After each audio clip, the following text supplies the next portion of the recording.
कमरे का दरवाजा खुला और उसमें से विक्रम टोकस अंदर आया। उसकी चाल में नारंग के सामने वाला रोब नहीं बल्कि एक नरमी है। उसने अंदर आते ही झुककर नमस्ते कहा और धीरे से चाय की मेज के सामने सम्मान पूर्वक खड़ा हो गया, जैसे कि किसी व्यवस्था की प्रतीक्षा कर रहा हो। विक्रम ने सामने बैठे शख्स को देखा। अच्छा किया। सामने बैठे शिवम ने बैठक की रिकॉर्डिंग को देखते हुए विक्रम टोकस की क्षमताओं की प्रशंसा की। थैंक यू डायरेक्टर शिवम, आपकी सेवा करना मेरा कर्तव्य है। विक्रम ने विनम्र स्वर में कहा, आपकी आवश्यकताओं के अनुसार व्यवस्थित की गई अधिग्रहण योजना सुचारू रूप से शुरू हो गई है। वर्तमान में अमिताभ को गहरा धक्का लगा है।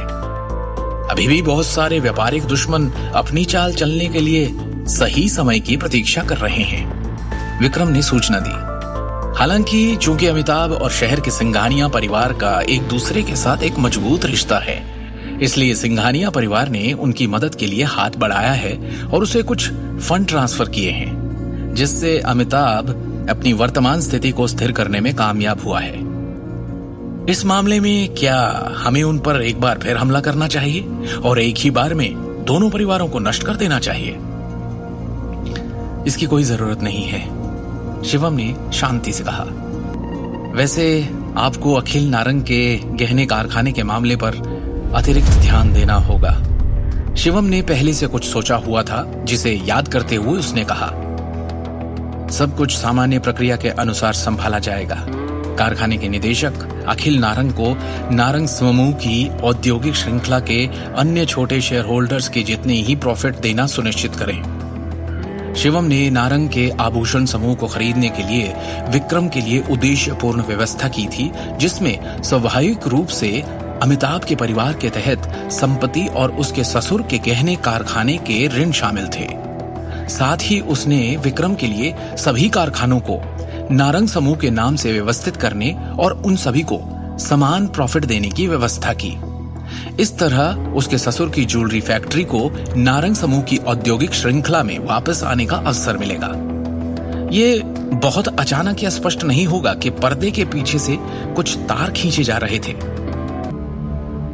कल जब आप नारंग एम्पायर जाएंगे तो एक न्यूज बुलेटिन जारी करने के लिए निदेशक मंडल के नाम का उपयोग करें, जिसमें साफ हो कि कंपनी कई रचनात्मक ज्वेलरी डिजाइनर्स और एक मुख्य डिजाइनर अधिकारी की भर्ती करने वाली है। यस सर, विक्रम ने उत्तर दिया। ठीक है, अभी आप जा सकते हैं और हाँ, आगे की हर खबर मुझे रिपोर्ट करें, शिवम ने स्पष्ट रूप से कहा। अगले दिन छतरपुर जिला दृष्टि का घर। कंपनी के लोगों ने घर को फिर से सजाया और परिवार आखिरकार फिर से अंदर आ सका। शिवम ने सबके लिए खाना बनाया, जिसे पूरे परिवार ने मजे लेकर खाया। ऐसा लगता है कि इस बार हमें स्वयं देवताओं ने आशीर्वाद दिया है। हर चीज का कितना संतोषजनक अंत है। भाई साहब के अपने बेटे के साथ गिरने के बाद पिछले वर्षों में उनके द्वारा बनाए गए दुश्मनों ने उन्हें लात मारने का अवसर ले ही लिया, सिम्मी ने बड़े संतोष के साथ कहा।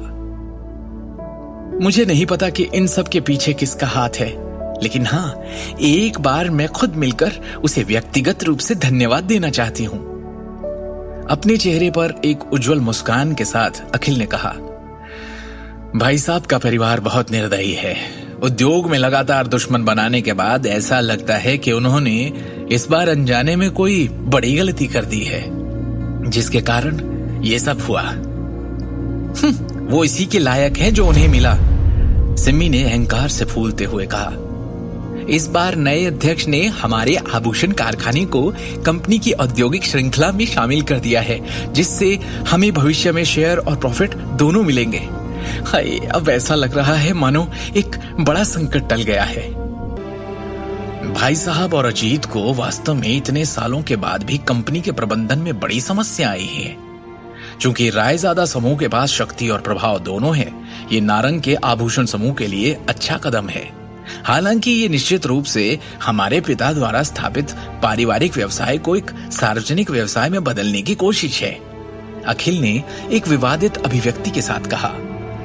अखिल के हाथों में दिल्ली टाइम्स न्यूज़पेपर था। आप कुछ ज्यादा ही चिंता कर रहे हैं। नारंग के लिए आपके विचारों के बावजूद क्या आपके पिता ने कभी आपको वो पद या सम्मान दिया? क्या उन्होंने कभी आपको कंपनी के प्रबंधन अधिकार देने पर विचार किया है? सिम्मी ने उसकी भावनाओं को ध्यान में रखे बिना धीरे से कहा, अब से आपके नए आए अध्यक्ष विक्रम का ईमानदारी से पालन करना चाहिए। आखिरकार वो कंपनी के तहत छोटे कारखानों के साथ समान व्यवहार कर रहे हैं। अब जब आप कंपनी के नाम पर एक छोटे शेयर होल्डर हो, तो अब आप वापस नारंग एम्पायर की बिल्डिंग में जाकर ऑफिस में बैठ सकते हो। आगे की कहानी जानने के लिए देखें अगला एपिसोड सिर्फ पॉकेट एफएम के यूट्यूब चैनल पर, और शिवम द हिडन वॉरियर के सारे एपिसोड्स को सुनने के लिए डिस्क्रिप्शन में दी लिंक से डाउनलोड करें पॉकेट एफएम ऐप।